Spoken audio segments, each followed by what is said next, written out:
Good morning students. आज अपन अपनी syllabus की अंतिम पोयम, लास्ट पोयम के ऊपर बात करेंगे। और आपके सिलेबस की अंतिम पोयम कौन सी है? The snake. स्नेक का मतलब क्या हो गया? जाल। ये आपके सिलेबस की अंतिम पोयम है। और जब मैंने आपको पहली पोयम पढ़ाई थी द नोबल नेचर, उसी समय कहा था कि मैं आपको 10 नंबर का सिलेबस कंप्लीट करवाने जा रहा हूँ। अब ये आप पे निर्भर करता है कि मैं तो अंतिम पे पहुंच गया, और अगर मैं पूछना चाहूँ कि आप में से कितने स्टूडेंट सेकंड पोएम का नाम जानते हैं, तो शायद आप खुद पेज पलटना शुरू कर दोगे कि सर ने ये पूछ लिया, अभी सेकंड पोएम को हम सीखें। आपको अभी तक सेकंड पोएम का नाम भी याद नहीं हुआ होगा, जबकि मैं अपनी तरफ से कहाँ पहुंच गया? लास्ट पोएम में पहुंच गया। यानी कि 10 नंबर के अंतिम चरण में अपन क्या हो गए हैं? पहुंच गए हैं। ये जो स्नेह जो कविता है, इमोशनल कविता है, कवि की फीलिंग्स है, नेचर से संबंधित ये कविता है। मैंने आपको जब सेकंड पोएम पढ़ाई थी बॉय सॉन्ग, तब मैंने कहा था कि एक पोएम ऐसी आएगी जो एनिमल से संबंधित होगी। एक बॉय सॉन्ग थी, वो संबंधित थी बर्ड्स से। फिर डिफरेंस कर लेना, बॉय सॉन्ग संबंधित थी ओनली किससे? बर्ड्स से, पक्षियों से संबंधित थी। लेकिन ये जो पोएम पढ़ोगे, ये भी हालांकि पार्ट ऑफ नेचर, प्रकृति के हिस्से से जुड़ी हुई है, लेकिन इसमें हम किसका वर्णन करेंगे? एनिमल्स, जानवरों का वर्णन करेंगे। जबकि उसमें हमने किसका किया था? बर्ड्स का वर्णन किया था। और इसकी जो थीम होगी वो क्या होगी? एनिमल्स की होगी। एनिमल्स के बारे में यहाँ पर जो कवि है कौन है? जेम्स। जेम्स जो कवि है, वो जेम्स क्या करता है? यहाँ पर कवियों वो एनिमल्स के प्रति, टुवार्ड द एनिमल्स के प्रति क्या करता है? शो द हिज इमोशंस, अपनी भावनाओं को क्या करता है? शो करता है। कवि कहीं पे बैठा हुआ है, कविता की स्थिति ऐसी है कि कवि क्या होता है? कहीं पे बैठा हुआ है, अपनी काव्य रचना में लगा हुआ है। तब कवि कहता है कि I hear a sudden cry of pain. I, मैं कौन? पोएट। पहला प्रश्न यही पुटअप हो जाता है स्ट्रिंजा। यहां पे जो आई है वो होम रेफर, किसको रेफर कर रहा है? यहाँ पे आई शब्द किसके लिए आया है? तो यहाँ पे आई शब्द का मतलब यहाँ मैं, तो मैं का मतलब ये मत समझो ये मंजी कह रहे हैं। मंजी ने कोई पोएम की रचना नहीं की। यहाँ आई कौन कह रहा है? जेम्स, जो पोएट है, उस पोएट का नाम है कि आई, कि मैं बैठा हुआ था अपनी काव्य रचना में या किसी काम में लगा हुआ था, तो अचानक आई हियर इज सडन, अचानक से मैंने क्या किया? हियर, मैं सुनता हूं, एक क्राई, एक चीख सुनाई देती है मुझे। अचानक से मैं क्या सुनता हूं? एक चीख सुनता हूं। और चीख भी कैसी सुनता हूं? पैन, दर्द से भरी। मैं बैठा कोई ना कोई काम कर रहा था। कवि कह रहा है, फिर मैं रिपीट कर रहा हूं, मैं नहीं कह रहा हूं, कौन कह रहा है? कवि कह रहा है। यहाँ पे आई शब्द किसके लिए है? कवि के लिए है। तो कवि कह रहा है मैं बैठा हूं, अपना कोई काम कर रहा हूं। उसी समय मैं क्या करता हूं? सडन, अचानक से क्या करता हूं? हियर, सुनता हूं। क्या सुनता हूं? एक क्राई, एक चीख सुनता हूं। मुझे नहीं पता कि हूं किसकी है वो चीख। मेरे को सिर्फ क्या सुनाई देती है? चीख सुनाई देती है। आई कांट सी, मैं नहीं देख सकता। हु इज दैट, वो कौन है ये मुझे नहीं मालूम। मुझे सिर्फ क्या सुनाई देती है? एक चीख सुनाई देती है। और चीख भी कैसी? पैन, दर्द से भरी हुई, तकलीफ से भरी हुई मुझे आवाज सुनाई देती है। एक चीख मुझे सुनाई देती है। तो मैं कुछ देर के लिए रुका, उस चीख के ऊपर मैंने गौर किया कि ये किसकी आवाज हो सकती है, किसकी चीख हो सकती है। तो बाद में मैंने इस बात को डिसाइड किया कि देयर इज ए रैबिट, कि वो जो क्राई थी, जो चीख थी, देयर इज ए रैबिट, ये तो कौन है? एक खरगोश। जब मैंने उस चीख में ध्यान लगाया, तो यहाँ पर कवि अपना नॉलेज बता रहे हैं नेचर के प्रति, कि मैं उस चीख को सुन करके ही पहचान गया। उस चीख से ही मैं इस बात को पहचान गया कि देयर इज ए रैबिट, कि ये किसकी चीख है? एक खरगोश की चीख है। कोई खरगोश चिल्ला रहा है।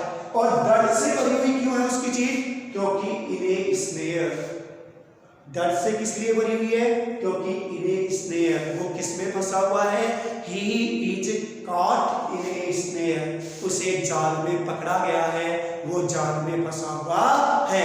तो एक जाल में फंसा हुआ जो रैबिट है, मैंने उसकी दर्द भरी आवाज सुनी। कवि कह रहा है कि मैं बैठा था, तभी मैं आई हियर, मैं सुनता हूँ, सडनली क्राई ऑफ पेन, अचानक दर्द से भरी हुई एक चीख मैं सुनता हूँ। पहली बार जब मैंने सुनी, सुनते ही मुझे ये नहीं मालूम पड़ा कि वो किसकी चीख है, लेकिन वो चीख किससे भरी हुई थी? पेन, दर्द से भरी हुई थी। जब मैंने उस चीख के बारे में सोचा, तब मैंने अनुमान लगाया कि देयर इज ए रैबिट, ये कौन है? एक खरगोश है। और खरगोश भी कैसा? इन ए स्नेयर, जाल में फंसा हुआ, कॉट इन द स्नेयर, जाल में पकड़ा हुआ, जाल में फंसा हुआ खरगोश है। इसीलिए उसकी आवाज भी क्या है? पेन, दर्द से भरी हुई है। क्यों भरी हुई है? Because the rabbit is caught in the snare, कि जो रैबिट है वो क्या है? जाल में फंसा हुआ है, या ट्रैपेड इन द स्नेयर, उसको जाल में पकड़ा गया है, इसलिए वो क्या है? पेन, दर्द से चिल्ला रहा है। नाउ आई हियर द कवि फिर कह रहा है कि कुछ समय बाद वो आवाज शांत हो गई।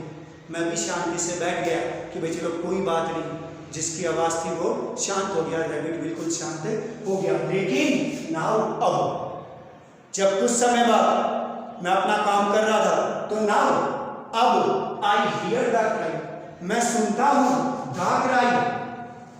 यहां द का प्रयोग नहीं हुआ, यहां पर द का प्रयोग हो रहा है। द क्राई, उसी आवाज को मैं वापस क्या करता हूं? उसी चीख को अगेन दोबारा सुनता हूं। कौन सी चीख को? That cry I hear before, वह चीख जो मैंने पहले सुनी थी। कौन सी? ओ पेन, दर्द से भरी हुई जो आवाज मैंने पहले सुनी थी, मैं वापस क्या करता हूं? अगेन दोबारा द क्राई, मुझे वही दर्द भरी हुई चीख सुनाई देती।